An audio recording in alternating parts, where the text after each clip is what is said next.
Good day mga ka-friends. So, ituturo ko sa inyo kung ano yung the best settings sa vertical shooting gamit ang DJI Osmo Action 5 Pro. First, dito ka sa baba. So, i-set mo to 4K 16:9 60 frames per second. So, click dito. So, dapat naka-rock steady lang at saka naka-standard D-warp. Next, dito sa right side, D. So, choose color. So, I choose D-Log M 10-bit. And then on the color recovery and then confirm. So, ali ka, ite-test natin sa indoor. So, good day mga ka-Brent, no? So, ito pala yung setup natin, no?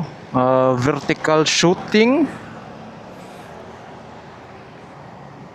4K 60 frames per second.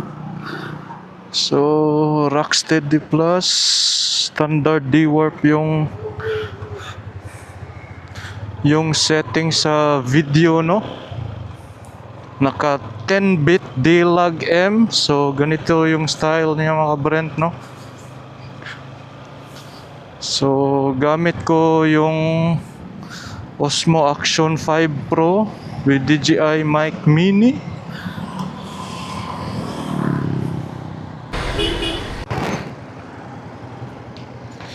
So, ito din yung sample nga vertical shooting, no? Nakalagay siya sa side mirror ko. Yung settings, naka horizon balancing, standard D-warp, 4K 60 Hz 4K 60 Hz. So naka 10-bit D-Log M. So tara, i-test natin while on motorcycle. So okay ba, no? Naka horizon balancing siya.